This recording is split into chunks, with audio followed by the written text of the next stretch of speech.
Pincurchin is a Pokemon with overall little competitive relevance. This strange mono-electric type urchin creature has little to offer, with terrible stats and limited options in its move pool. But Pincurchin does have an extremely noteworthy ability, Electric Surge. Pokemon with Electric Surge can create the electric terrain field effect on Switch It. This is a powerful effect, and electric terrain has a lot of useful application. This terrain will grant 1.3x damage to electric type moves for both sides, and provide sleep immunity to the grounded Pokemon on both sides. Electric terrain will also activate certain abilities and items, such as Surge Surfer, the ability of Alolan Raichu, which grants double speed in electric terrain, or the Electric Seed item, which is consumed if electric terrain is active, and grants a defense boost. Pokemon with the ability Unburden love using the seed items, not only granting them a useful stat boost, but activating their Unburden ability for the extra speed. Another important quality to note about electric terrain is that it is able to provide various benefits to a certain well-known electronic mug. Iron Mugulus loves having a surplus of electricity so that he can power up his mobile device and play various video games. And he always tells me that what he really values in a game is whether or not Zombie Iron Man is available as a playable character. And I think he might just be onto something, because Zombie Iron Man happens to be a new addition to his favorite mobile squad RPG, Marvel Strike Force. In Marvel Strike Force, you can battle with your favorite team of Marvel heroes and villains, like Wolverine, Deadpool, or even Venom, in a fight to save the universe. New ways to battle with your favorite characters are being released regularly, and the meta is constantly evolving. Spooky season is currently underway in Marvel Strike Force, and with it, exciting new content and rewards. The high affinity character Agatha is available for you in the login calendar. The newly anticipated character Blade and his team of Night Stalkers have been added. To celebrate the spooky season, you can use the promo code Halloween to receive 100 shards for Zombie Iron Man, 600k gold, and also 480 L2 training modules completely free. Marvel Strike Force has also generously provided a spooky landing page with unique bonuses specially designed for Jimothy subscribers. Check it out by clicking the link, and don't forget to activate the promo code Halloween. Thank you to Marvel Strike Force for sponsoring this video. But in its debut game of Generation 8,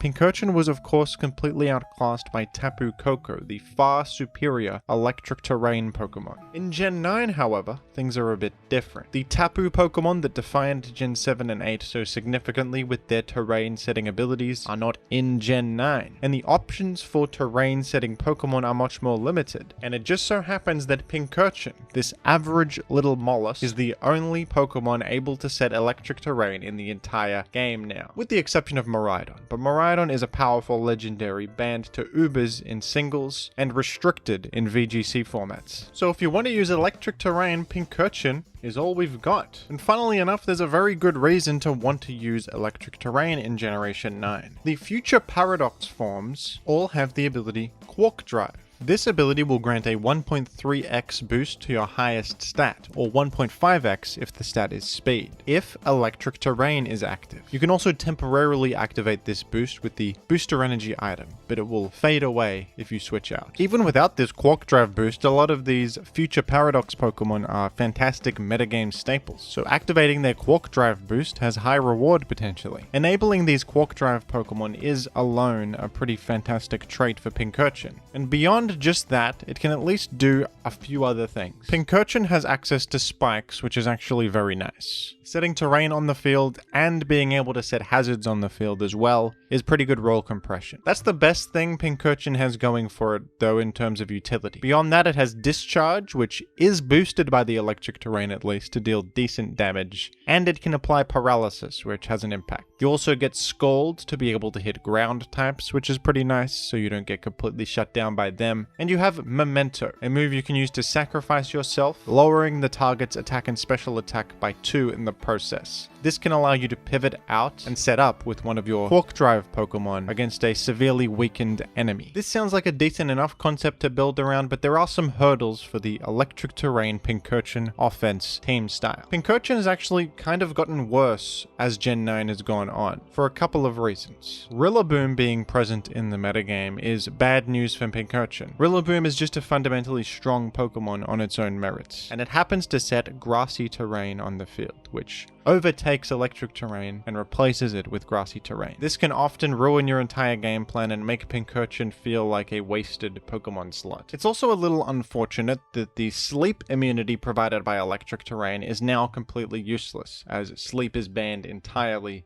in Generation 9 now. That was actually a pretty useful trait of electric terrain teams beforehand, but now that's not really a relevant factor. Using this bad Pokemon to create electric terrain on the field is also a little bit awkward, because you also buff the enemy's Quark Drive Pokemon, which they are likely to have in this metagame. Pokemon like Iron Valiant, Iron Moth, and Iron Treads are staples of Gen 9 OU. So you can inadvertently buff your enemy by creating electric terrain on the field, which is a little bit non-desirable. You may even find yourself in an awkward situation where you both have the exact same Quark Drive Pokemon that are forced to go for a speed tie against each other. In general, running Pincurchin to activate Quark Drive is not as worthwhile as just running Booster Energy. Although Booster Energy is a consumable item that only boosts up your Pokemon a single time, on an offensive team, that's usually enough. The temporary nature of the boost is a worthwhile exchange, considering you don't have to run an entire Pincurchin on your team to activate the boost. Pincurchin basically serves to allow your Quark Drive Pokemon to also run another item, which isn't that much reward for the severe cost of running a Pincurchin.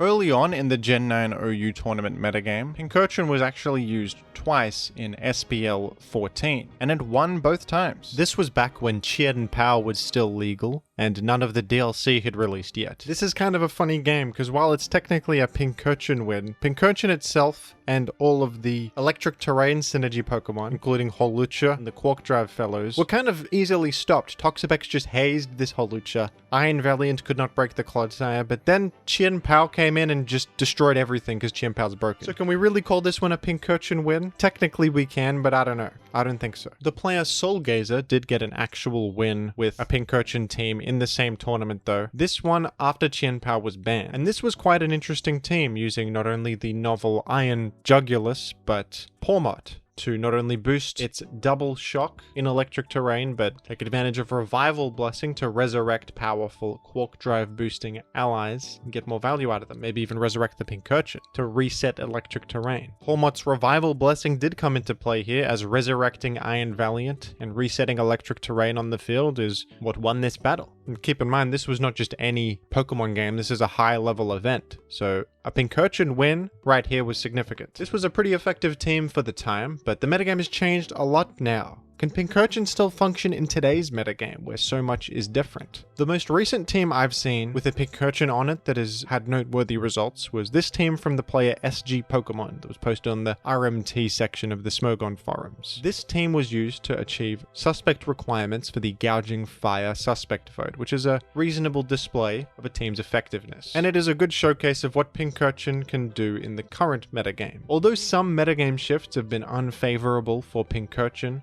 something that Pincurchin appreciates is that Iron Treads feels a lot better now because of its positive matchup against Raging Bolt, one of the tier's new top threats. Raging Bolt itself, while it doesn't have Quark Drive, still benefits from electric terrain as an electric type attacker. Raging Bolt also has access to the move Rising Voltage, which has 70 base power, but in electric terrain, it doubles to having 140 base power, an extremely powerful attack. Iron Crown is a good new Future Paradox edition that came out in the DLC, not only receiving a Quark Drive boost from electric terrain, but a boost to its Volt Switch, making it an effective offensive pivot. This particular Pincurchin set on this team is running Supercell Slam, a higher damage physical electric type attack, and Hydro Pump for more damage on a water type attack too, threatening enemy ground types like Great Tusk and Iron Treads more significantly. Pain Split is also being used instead of Memento here for a bit more longevity and a form of healing on Pincurchin. Holucha is a logical member of the team as well, benefiting greatly from the Electric Seed Unburden synergy and acting as an effective late game cleaner. Although a lot has changed for Pincurchin and it has a significant uphill battle in the current metagame, I think that this team right here is decent and has potential. And since Pincurchin is the only Pokemon that can set electric terrain on the field, I'm sure we'll see more experimentation with it in the future. What do you think of Pincurchin in Gen 9? Do you think it's underrated? Let me know down below in the comments, and thank you for watching.